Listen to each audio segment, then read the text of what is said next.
Today, we are going to make some grass. No, I'm not in Colorado, so it's not going to be that kind of grass. It's our techniques that are so simple and sensible, your modelers have practically built themselves.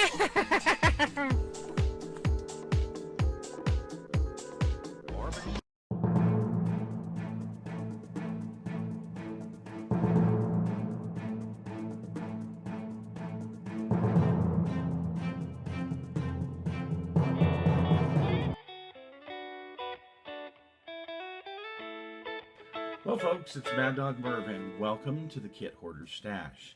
Today, we are not going to be looking at a kit, but we're going to be looking at a tool that is probably going to be a game changer for a lot of you guys. I know it is for me. So I have my doghouse outside. I have that wonderful studio out there with great lighting and a bench that sits up nice and high, and everything I need. I've got a 30-gallon compressor. I mean, everything at my fingertips.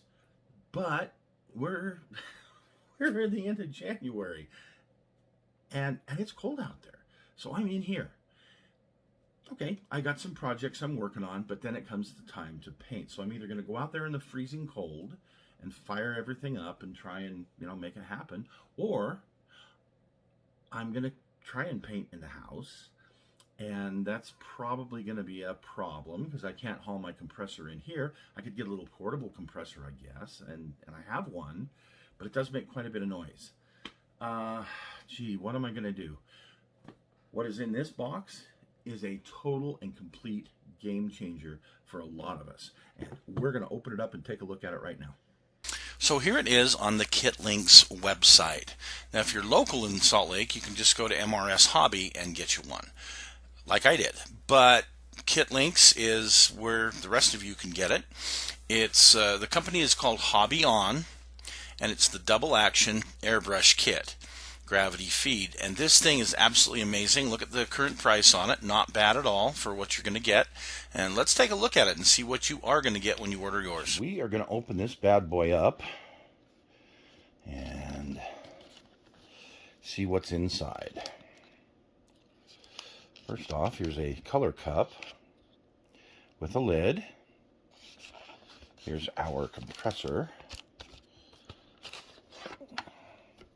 Battery pack, compressor, I don't know what all it is. Just this is what gives our power and our air to our airbrush. And then our airbrush. Excuse me, it's got a protective cap on it there. It is a dual action airbrush, so you control how much comes out here and the air pressure from there. We have a charging cord that is this type. I don't know what that is, but anyway, it's got the USB to go into a regular like wall charger. You've got a larger cup here if you want to use that with a cap. I don't know that I would ever use that.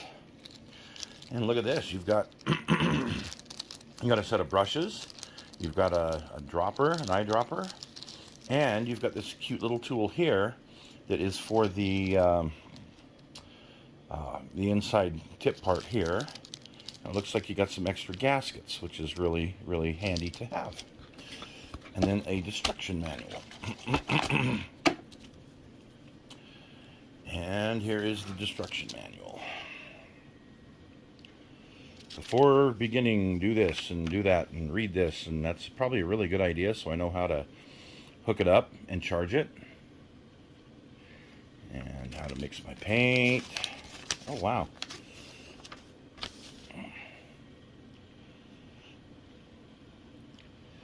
A bunch of really cool tips on how to operate it. There's your packing list. All right, we're going to fire this bad boy up and see how it works. Okay, we've had it on this wall charger for about 30 minutes. And, well, we're going to see how long we get out of this 30-minute charge. Okay, we've got the paint loaded up in here. This is the deck color we're going to use. And, well, here we go.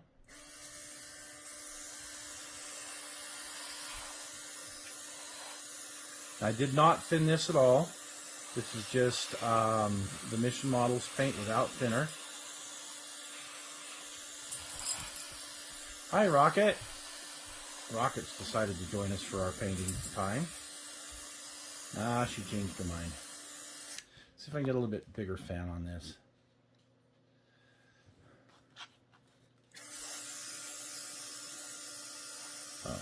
Okay. Not really. Alright, there we go, a little bit better.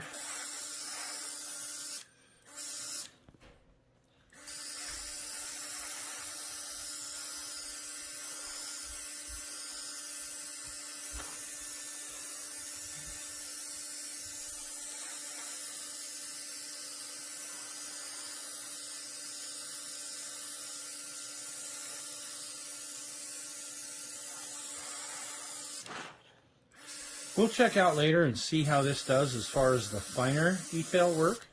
But for this, overall wide angle spraying, it's great. Doing exactly what I need it to do.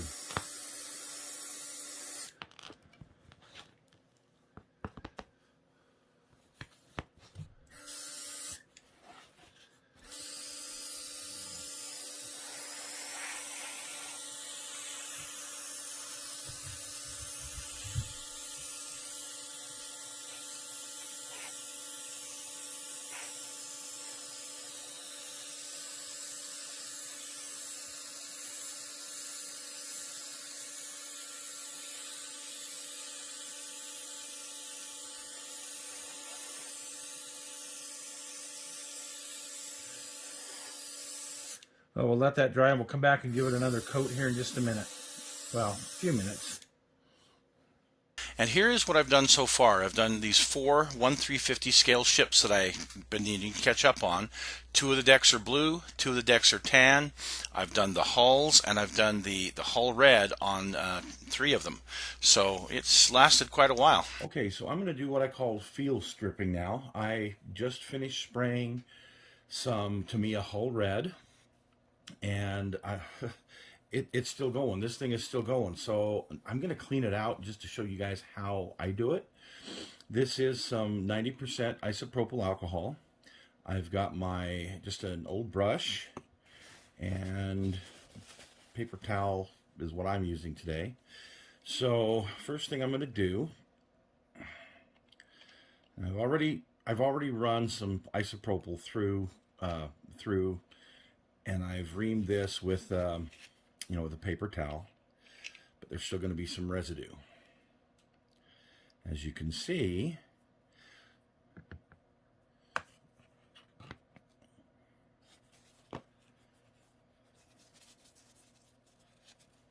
so first we're going to finish cleaning the color cup.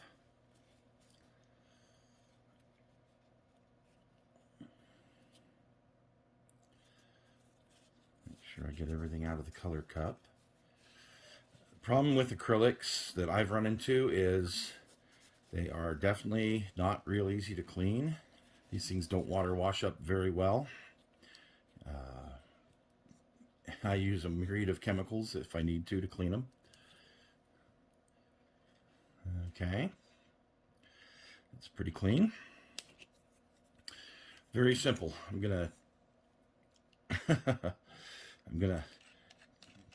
take this back off. Going to loosen that, and I'm going to pull my needle out,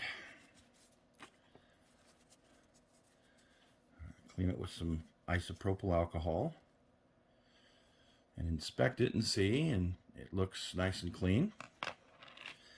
Okay, I'm going to take the end off here. Inspect this, and I could probably run one of those wire brushes through it, but we're going to just try this and see how this works for right now. So I'd say I've been, as far as spraying, I've been spraying for, easily an hour. Wait till you see all the things I've sprayed with this, and it's still going well.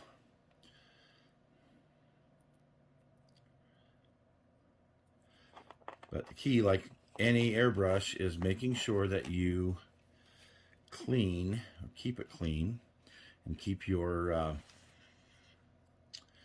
paint thin. So here's the end of the airbrush. Now I can't get any brushes down there because that's a very small opening.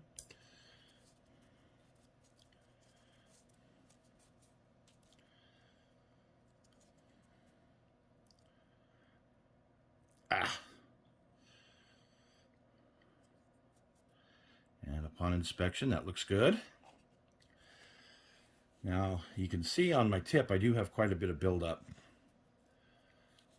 of this paint. So I'm going to grab my wrench and I'm going to pull this off real quick. Okay, so the wrench just goes on the part there. Boy, that's a nice handy little thing to have.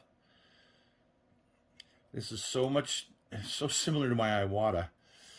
And here we go. Here's your, yeah, it's a tiny little piece, isn't it? But can cause so much trouble.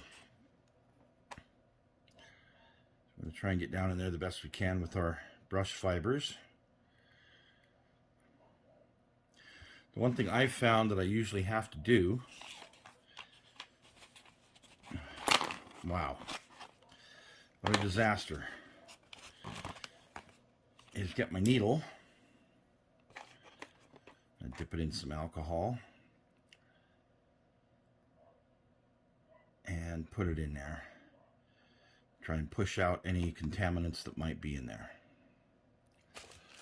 Okay, we're going to take the needle and put in there to try and push any little contaminants out. It looks pretty clean.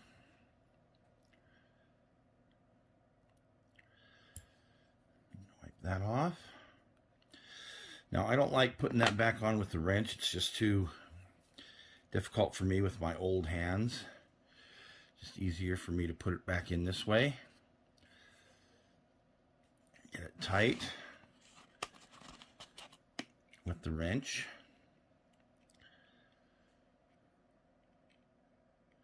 Don't want to over tighten it though. Those are some small parts. And I can take this apart if I want to. There's no real need for me to do it right now. I need to look down in here, make sure that this is all cleaned out. Looks pretty good, but there's still a little bit of residue on the edges. I want to get that out.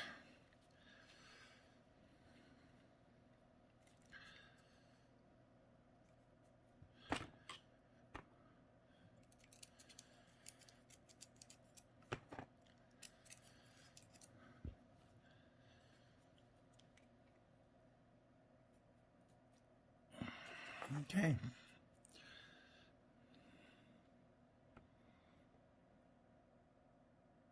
Oh, looks good. Okay. I'm going to put this thing back together, which doesn't take very long. Just do it carefully. And without my flipping glasses. My old shaky hand.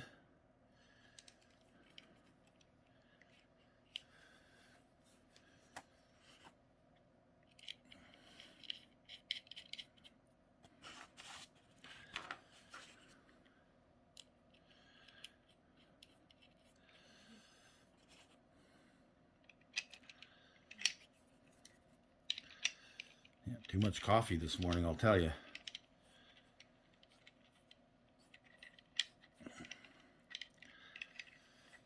No, it's not this hard to put on. It is when you've had 3 cups of coffee, though. Don't do this in the morning after you've had coffee.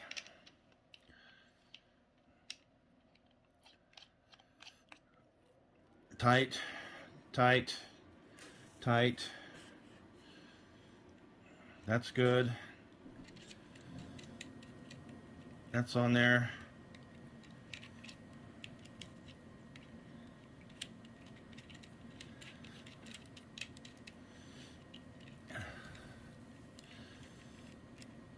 That's tight.